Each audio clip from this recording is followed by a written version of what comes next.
একটা ছোট্ট বাচ্চা ডালে বসে এদিক ওদিক তাকাচ্ছিল। ছোট্ট ছানা বারবার ঠোঁট খুলে কিছু বলতে চাইছিল। ওই বাসার পাশে টিয়ার বাসা ছিল। টিয়া তার ছানাকে কিছু খাবার খাওয়াচ্ছিল। টিয়া ও তার ছানা খুবই খুশিতে ছিল। টিয়ার ছানার নজর ওই ছোট্ট টুনির বাচ্চার উপর যায়।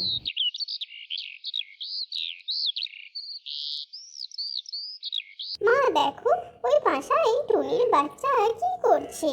ওর মা ওর কাছে কেন আসেনি? ও ওখানে একা কি করছে? ও কাকে ডাকছে? আমার বাচ্চা, ওই ছানার মা নেই। সবার তো মা আছে, তাহলে ওর কেন মা নেই? বিল্লু, ওর মা ভগবানের কাছে চলে গেছে। এইরকম হওয়া উচিত নয়। দেখো দেখো মা, ওর কত খিদে পেয়েছে। যেরকম তুমি আমাকে খাইয়ে দাও, ওর মা থাকলে ওকে ওর মা ওইভাবেই খাইয়ে দিত। টিয়া তার বাচ্চার কথা শুনে ওই বাচ্চার দিকে তাকালো। ওই বাচ্চা তখনও কিছু বলতে চাইছিল। মা, ভগবানের কাছ থেকে কবে ফিরে আসবে? বিল্লু, ভগবানের কাছে গেলে কেউই ফিরে আসে না। আমার সঙ্গে যদি ভগবানের দেখা হয় তাহলে আমি জিজ্ঞেস করব কেন ওর মাকে ফিরিয়ে দেয়নি। মা, তুমি ওকে কিছু খাইয়ে দাও। টিয়া তার বাচ্চার কথা শুনে সুন্দর ফুটফুটে বাচ্চার হালত দেখে বড় মায়া হয়। টিয়া কিছু খাবার নিয়ে ওই বাচ্চার কাছে উড়ে যায়। ও টিয়া ওই বাচ্চাকে খাবার দেয়। বাচ্চাটা খুবই আনন্দে খাবার খায়। টুনির বাচ্চার মুখে খুশি ফিরে আসে। তোমার খুব খিদে পেয়েছিল, কিছু খাবার পেটে গেল। তোমার খুবই ভালো লাগবে। আমি তোমাকে আবার খাবো। বসো, আমি আসছি। টিয়া উড়ে চলে যায়। ও কিছু খাবার নিয়ে আসে।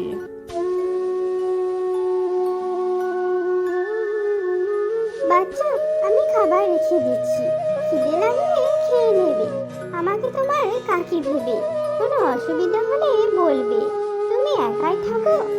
বাসায় একা থাকি, কিন্তু গাছে একা নই। তোমরা সবাই সাথে আছো, তো কি চিন্তা? তুমি তো খুবই বুদ্ধিমান ও খুবই সুন্দর, সাহসী। একটা কথা মনে রেখো, তুমি এখন ছোট, এই জন্য এখন এই গাছের নিচে নামবে না। মা আমাকে টিঙ্কু বলে ডাকতো। আমার একটা ছোট বোনও ছিল, ওর নাম টুনটুন ছিল। ও খুবই অসুস্থ হয়ে মারা যায়, আর মাকে এক শিকারি মেরে দেয়, আর আমি একাই রয়ে গেছি। তারপর তোমার খুবই কষ্ট হয়েছে। মা আমার একমাত্র সাহারা ছিল।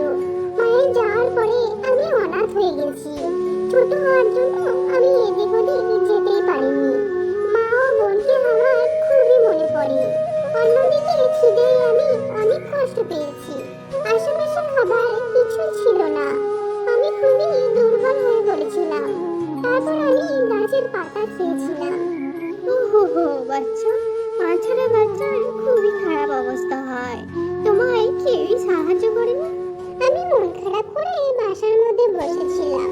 আর টিয়া আঙ্কেল ভগবানের রূপে আমার কাছে আসে, আর আমাকে জিজ্ঞেস করে এবং আমাকে পেয়ারা খাওয়ায়। সেদিন থেকে আমার পুরো খেয়াল রাখে। টিয়া আঙ্কেলকে এক শিকারি ধরে নেয়। তারপর আমি একা হয়ে যাই। তুমি আমাকে খাবার খাইয়েছো, তুমি আমার সাহায্য করেছো। আন্টি, আমার খুব ভালো লেগেছে। আমি ভগবানের কাছে প্রার্থনা করব, আন্টি তুমি যেন ভালো থেকো। তুমি নিজেকে একা মনে করো না, আমি তোমার খেয়াল রাখবো। আমি খাবার আনতে যাচ্ছি, তোমার খেয়াল রাখবে। ঠিক আছে আন্টি। টিয়া ও টুনির বাচ্চা বড় হয়ে যায়। টিয়ার বাচ্চারা টিঙ্কুকে উড়তেও শিখিয়ে দেয়। একদিন টিঙ্কু উড়তে উড়তে জঙ্গলের বাইরে চলে যায়। বাইরে এক খাঁচার মধ্যে এক টিয়াকে বন্দি অবস্থায় টিঙ্কু দেখতে পায়, যে টিঙ্কুকে আশ্রয় দিয়েছিল। আরে আঙ্কেল, তুমি এখানে?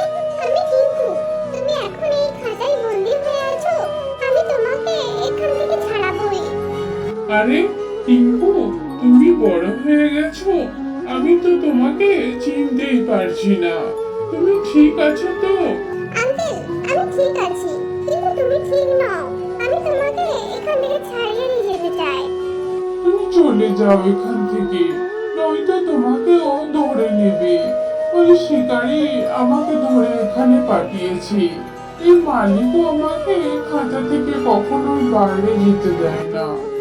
টিঙ্কু খাঁচার কাছে গিয়ে খাঁচার মধ্যে ঠোকরাতে থাকে, কিন্তু অনেক চেষ্টা করেও খাঁচার দরজা কোনো রকম ভাবেই খুলতে পারে না। আঙ্কেল, আমি এখন যাচ্ছি, তবে পরে ফিরে আসবই। টিঙ্কু টিয়ার ছানাদের সাথে যোগাযোগ করে ও সব কথা তাদের বলে। টিঙ্কু ভাই, আমরা তোমার সাথে আছি। তোমার সাথে গিয়ে টিয়া আঙ্কেলকে ছাড়িয়ে আনবো। তোমরা তো আমার সাহস বাড়িয়ে দিলে। চলো আমরা গিয়ে টিয়া আঙ্কেলকে ছাড়িয়ে নিয়ে আসি। অনেক টিয়া খাঁচায় বন্দির কথা শোনে, সবাই উড়ে জঙ্গলের বাইরে চলে যায়।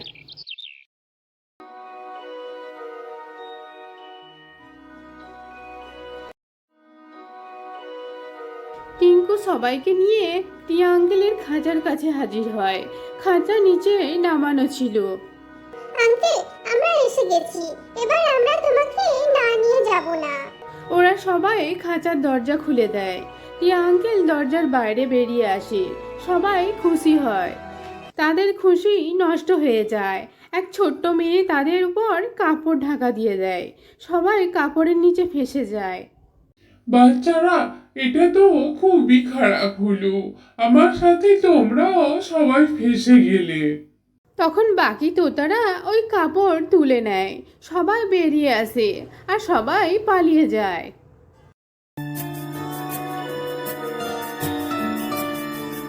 টিঙ্কু তার টিয়া আঙ্কেলকে ছাড়িয়ে অনেক খুশি হয়ে উঠতে থাকে।